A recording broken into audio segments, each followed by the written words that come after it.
dan Pak. Baik, Baru. tadi ada unsur pengawasan ya. Tadi kan kita lihat sekarang ini sesuai dengan dengan peraturan PP dan seterusnya. Itu kan ada BPRS. Nah, ini sejauh mana nanti kedudukan BPRS di sini yang memang bersama-sama Dinas Kesehatan itu akan melakukan juga unsur pengawasan terhadap rumah sakit secara eksternal.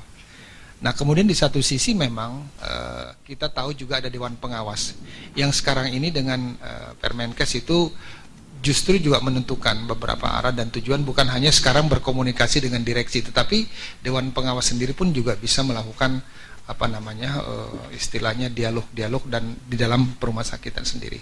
Nah, ini bagaimana nanti kita juga mungkin sebagai usulan mereka bisa masuk di dalam satu unsur sistem pengawasan secara berjenjang. Saya kira ini masukan saya. Makasih. Ya, terima kasih Pak. Untuk BP, Badan Pengawas Rumah Sakit, memang ini yang menarik ya. Memang kalau BP Rumah Sakit cenderung bukan ke arah masalah teknis seperti ini ya, lebih cenderung ke arah konflik-konflik antara masyarakat dengan rumah sakit ya. Dan yang menarik, BP Rumah Sakit sampai sekarang masih belum terbentuk di semua provinsi, baru di pusatnya. DKI jadi nggak nih saya? Belum ya. Semarang, tapi belum running ya. Jadi tetap menurut kami tetap Dinas Kesehatan Pak yang sudah siap dengan pirantinya, dan secara undang-undang memang Dinas Kesehatan yang harus menjadi pengawas dalam konteks mutu rumah sakit.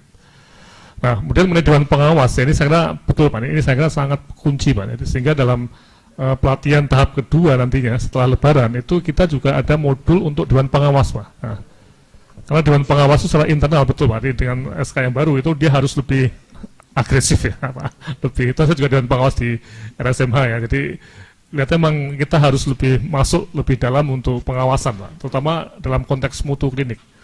Nah, cuman tidak semua Dewan Pengawas itu klinisi Pak ya.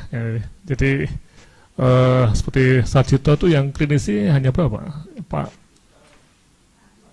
Pak Budi, Pak Kuncoro. Oh enggak Pak, Pak Budi. Ya, tapi memang Dewan Pengawas nanti ada modul khusus Pak untuk Dewan Pengawas dalam konteks fraud ini, karena mereka harus. Jadi gini Prof, kelihatannya tadi si diskusi juga dengan Pak Kiai Kuncoro. Sebenarnya fraud ini taunya siapa? Yang tahu tuh orang dalam. Sebenarnya salah satu unsur yang terbesar itu orang dalam yang tahu. Dan kemudian juga ada beberapa kejadian ketahuan ya, ada hal-hal sesuatu baru kejadian. Dan kemudian sisanya lain adalah mungkin hal-hal lain-lain. Tapi yang paling besar itu memang dalam. Oleh karena itu saya kira tadi makanya saya katakan tadi bagaimana BPRS, karena konteks BPRS tadi saya kira ini kan berkoordinasi juga dengan dinas ya, dengan hal-hal tertentu lainnya. Dan banyak sekali kalau kita bicara soal itu, kita mau mau kita uraikan ya. Itu sekarang kita juga lagi belajar nih, apa sih bisnis dokter itu sendiri, banyak sekali ceritanya. Belum lagi persoalan-persoalan lainnya gitu. Jadi makanya tadi mana yang kira kita anggap yang paling memungkinkan secara makro. Nah, inilah mungkin tadi ada pembatasan Pak Dian bilang tadi. Tapi kira-kira sudah ada satu hal yang makro yang paling besar dimungkinkan ini bisa masuk dalam tahap awal. Saya kira itu aja masukan sih. Makasih. Ya, memang ini menarik ya. Secara makro itu memang kita harus akan melihat juga data-data yang aneh-aneh Pak ya. Seperti ini Bu Lita ada data yang aneh tadi katanya. Coba ada data yang mungkin saya ingin sharing saja. Kebetulan tadi pagi saya ada rapat di BPJS. Kebetulan kami sedang ada kajian untuk membuat red flag. Jadi untuk warning system pada klaim-klaim. Nah, dari klaim 4 bulan ini tadi yang kami ambil dari sekitar 1.600.000 kasus untuk jantung. Kami baru mengambil untuk jantung saja. Itu sudah ada red flag yang tertangkap sekitar 15,9 miliar hanya dari kode I. Sebagai contoh, tadi kebetulan saya juga ini Prof, ada salah satu rumah sakit di Kecamatan Woku, Ligo, Bali atau apa ya? Maaf saya menyebut nama rumah sakitnya. Mengklaim untuk prosedur jantung. Padahal kita tanya dia tidak punya spesialis jantung gitu. Terus yang saya tahu juga rumah sakit satu di Ya, rumah sakit swasta di Jogja, mungkin saya nggak etis lah menyebutnya. Tapi saya tahu persis rumah sakit itu, mengklaim juga jantung. Nah, hal-hal itu sudah kita red flag. Jadi kita melihat penyebaran dokter spesialis jantung dengan rumah sakit yang klaim. Dan kami sedang mempelajari juga pola ini tadi sehingga ketemu seperti penyakit dengue. Tapi dia ada prosedurnya adalah PCI. Nah, itu kan kita sudah red flag aja, kita belum tahu itu fraud atau enggak, tentunya harus ada investigasi. Nah, ini yang sedang kami buat. Mungkin nanti kalau kami sudah menyelesaikan seluruh data juga akan kami paparkan untuk sekedar ini loh faktanya. Nah, kalau dalam 4 bulan saja, kode I saja, itu sudah sekitar 15,9 miliar. Nah, kira-kira kan pasti akan menembus triliun. Nah, ini yang kami khawatirkan. Sehingga sebetulnya BPJS sendiri juga sudah khawatir gitu, tapi dia kan butuh suatu data untuk dipaparkan. Nah, kami membantu BPJS dalam melihat pola-pola klaim yang diajukan rumah sakit. Bahkan juga kalau melihat pola-pola tadi agak aneh gitu. Misalnya untuk prosedur bedah jantung di RSCM saja yang untuk di DKI hanya 80 untuk prosedur bedah jantung. Nah, kemudian kalau kita bandingkan dengan Sarjito sekitar 145, di Karyadi ada sekitar 400. Kemudian di rumah sakit tipe A mana lagi. Nah, ini mengapa juga agak menurut kami polanya agak aneh juga seperti ini. Sementara RSUD di DKI rata-rata hanya 5, 6. Apakah harga tarif inasi bijis ini mempengaruhi? Karena tadi kami cross ke harga, kalau di tipe B hanya dihargai 33 juta, saya lupa itu yang prosedur PCI atau apa. Kemudian kami cross check, di tipe A dihargai 76 juta.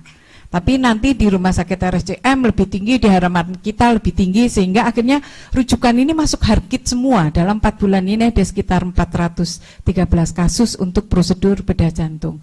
Nah, sehingga kita mungkin di dalam kebijakan nanti tentunya di Kemenkes juga ada apa kok kalau polanya seperti ini, jangan-jangan dokter di rumah sakit tipe B tidak mau melakukan karena dihargai ya 33 juta, mending dirujuk saja ke tipe A, di tipe A dapat 76 juta, dan ini yang sedang kami mencoba menganalisis dari pola klaim yang masuk ke BPJS. Makasih. Saya mau sebentar. Saya pikir tadi yang disampaikan Dr. Hairul mesti dijadikan pertimbangan karena di BPRS provinsi ini, di PP-nya itu dia kan unit non struktural dari Dinas Kesehatan Provinsi yang bertanggung jawab kepada gubernur dalam melaksanakan tugasnya bersifat independen. Kemudian tugasnya jelas mengawasi, menjaga hak kewajiban pasien, mengawasi dan menjaga hak kewajiban rumah sakit di wilayahnya. Dan penjelasannya adalah untuk yang non medik sebenarnya. Jadi betul-betul kena di sini. Saya nggak tahu nanti gimana Prof. Laksono, barangkali tolong dibicarakan gimana caranya, karena kalau kita lihat di sini kan nggak mungkin. Kalau kita bilang kita di Kementerian Kesehatan langsung kasih ke Dinas Kesehatan Provinsi, sementara di PP-nya bilang bahwa ada pengawasan rumah sakit di BPRS ini adalah non struktural di Dinas Kesehatan. Kita malah arahnya, Prof, kita sudah bikin surat ke semua provinsi untuk dia membuat BPRS ini. Karena memang di PP-nya memang tidak harus dapat membuat provinsi. Ini PP-nya saya terus terang saya nggak tahu waktu pembuatannya, tapi keluarin itu begitu. Bahwa dia dapat. Jadi boleh gubernur itu nggak membuat. Ya, itu. Ya kan? Nah, tapi kita oleh karena itu kita sengaja membuat surat ke gubernur untuk dia membuat semuanya, karena kita nggak mau kalau nggak ada pengawasannya itu siapa yang ngawasin? Untuk masa semua dikasih ke kita gitu kan, di pusat kan nggak mungkin. BPRS Indonesia ini kerjanya kan bukan itu mestinya. Terus satu, kedua, karena memang seperti eksplisitnya seperti ini, kayaknya nanti kalau nggak dimasukkan sama sekali, Prof, gimana peranannya? Saya nggak membayangkan nanti kalau kita mau membuat permen, kemudian ada PP, karena PP ini kan amanahnya undang-undang rumah sakit. Kemudian kita permen itu kan mesti ngacu ke PP yang berkaitan dengan itu. Saya nggak membayangkan sama sekali, tidak menyebut sama sekali peranan dari BPRS ini. Mungkin mohon barangkali pertimbangannya tolong dijadikan satu pertimbangan, Prof. Mungkin nanti kita bisa pertemuan khusus ya dengan BPRS ya, untuk ini ya, pertemuan Pak Agung ya, BPRS ya. Iya. Pak Agungnya udah nggak. Sekarang udah ganti lagi. Mau dibentuk nih orangnya. Oh, belum ada orang ya? Belum. Sudah terbentuk, nanti kita kasih tahu. Ya, kita segera meeting ya, ya.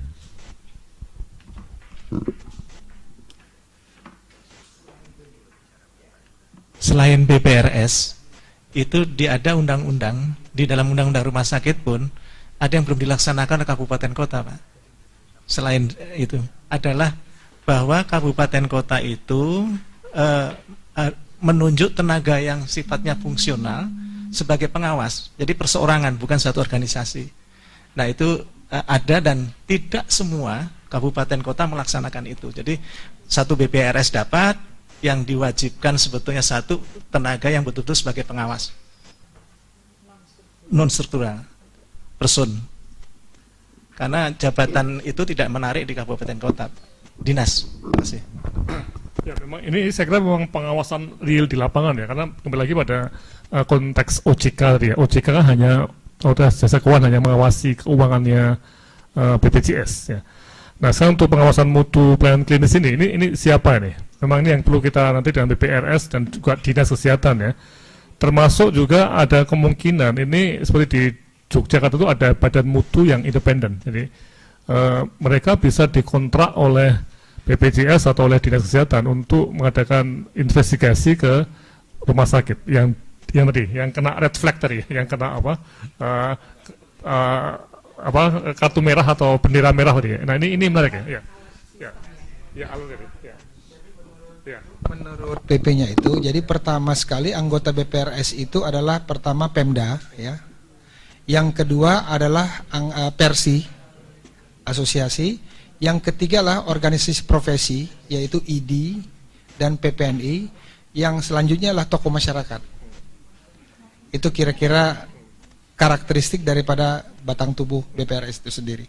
Sehingga memang ya ada unsur-unsurnya di sana, asosiasi, ada unsur profesi dan seterusnya. Makasih. Satu lagi sedikit, Prof. Satu lagi di tugasnya BPR Provinsi ini ada satu yang menarik, barangkali nanti kita bisa bicarakan, yaitu dia menerima pengaduan dan melakukan upaya penyelesaian sengketa dengan cara mediasi. Saya tadi sepintas membayangkan, kita betul-betul bisa pakai ini, kalau kita bisa pakai ini dengan BPJS, kita sepakatan, seperti yang Prof. Laksono bilang, jangan sampai keluar dari sini, karena kalau keluar dari sini bisa baru ke polisi, ke kejaksaan dan sebagainya gitu loh. Bagaimana kita membentuk, mumpung ada PP-nya yang memang menugaskan dia, barangkali ini bisa kita pakai nanti. Bahwa dia betul-betul BPRS inilah yang nanti akan bisa memediasi kalau ada rumah sakit yang ketemu dengan masalah dengan BPJS, BPRS ini jadi mediatornya, kemudian, tapi sudah tentu, ini kan barang baru semua nih, Prof. Jadi waktu dibuat nih nggak kepikir pasti cerita JKN, Ya, betul. karena nggak disebut sama sekali di sini. Nah, tapi bagusnya adalah PP ini membuka kesempatan untuk itu gitu. Soalnya di sini sampai ini memberikan rekomendasi, muncang wenang dia, memberikan rekomendasi pada pemerintah daerah untuk mengambil tindakan administratif. Nah, gini-gini kan lumayan bagus nih kalau sudah ada gini. Saya bayangan kayak kita ngarepin dia fungsinya kayak MKEK kita yang kalau ada persoalan di sini dulu lah diberesin gitu kan. Red flag tadi misalnya, red flag itu kita perjanjian misalnya sama BPJS, ada kalau red flag apa sih yang akan dilakukan. Nah, barangkali karena Prof. Laksono juga yang ada menjadi advisernya BPJS bisa jadi mediator di antara supaya nanti peraturannya itu betul-betul smooth untuk semuanya pihak. Sudah tentu kita nggak akan melindungi rumah sakit yang sudah berkali-kali melakukan pelanggaran, sudah tentu saya kira tetap aja mesti dikasih. Tapi jangan kayak tadi, karena belum ketidaktahuan, karena apa dan sebagainya, kemudian dia kena gitu. Terima kasih.